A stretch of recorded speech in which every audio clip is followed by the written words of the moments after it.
Welcome to the VLF Video Education Series. My name is Charles Vethan, and today's topic is company agreements and their rationale. You know, gentlemen, we've talked about structuring company agreements for our clients, and the first step is deciding what type of agreements we must put in place.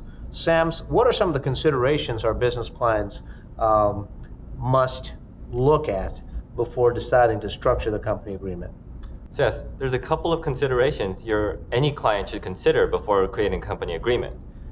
How much power does one member have? Do all members have the same amount of power?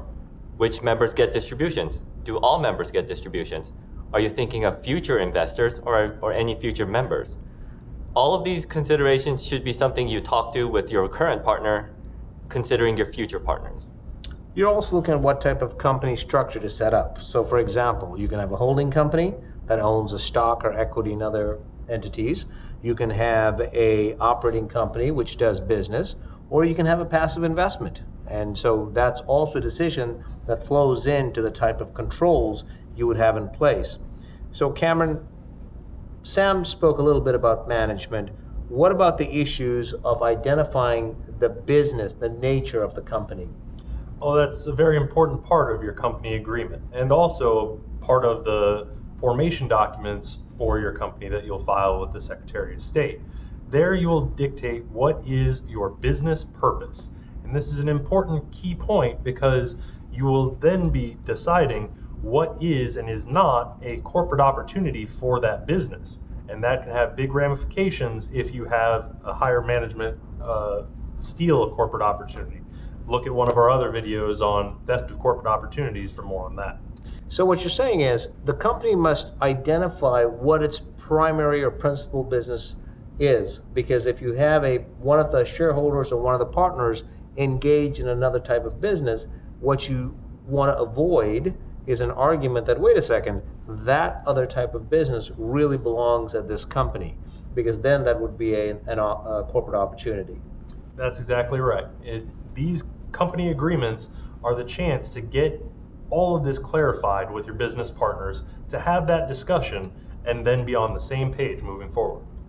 Sam, we're talking about the company agreements. One of the things that we discuss a lot with our clients is a disposition event, something that occurs which would then require either the company or another partner or shareholder to buy back that person's shares. So what are some of these issues that we look at? A disposition event gives the company a contractual right to buy back either your or your partner's interests. If there is an occurrence of one of these events, which could be a court order of a judgment against the company, a divorce, a death of one of your members, then the company has the right to buy back their interests, and that preserves the control within the members who created the business. Why is that an issue? Why is the control of a company an issue and something that should be addressed early on? Well, it can have all sorts of ramifications. Let's say that you start your business and you grow it with your business partner for a couple of decades, and it begins as a small company and goes to a very large company. But then your business partner dies and his interest is passed on to an heir who has no interest in the business, and they are trying to sell that interest. Then all of a sudden you have a fight on your hands over what to do with those shares. Okay, and that's a great point. So the final point we'd like to address in this video is what happens on a buyback. How do you determine a buyback of a business partner or shareholder's interest? So Sam, what are some of the metrics that we use to determine what a buyback would be? So the metrics we would use, the ideal option would be to set the metrics in advance. Would you like to have it as a fair market value? Would you have a preset amount? Or after a certain period of years, would you shift from one to the other? And that is something that you should decide with your partners. If your company is going to grow in the future and you want your company to buy it back at a cheaper rate, you may want to set the price now. Finally, there's an issue of wind-up, gentlemen. When a company goes through a wind-up, for whatever reason, the shareholders or partners decide to go their own ways, the company needs to be wound up, and decisions need to be made about critical assets. What would you say are the critical assets that the partners or shareholders must decide in advance as to how they'll be distributed in the event of a wind-up? Well, that's a very good question, and As with most very good questions, the answer depends. It is business specific. Some businesses are very asset heavy, and some businesses have assets that are donated to the company by one member or another. In the event of a windup, they want that asset back. There are all sorts of solutions to these issues.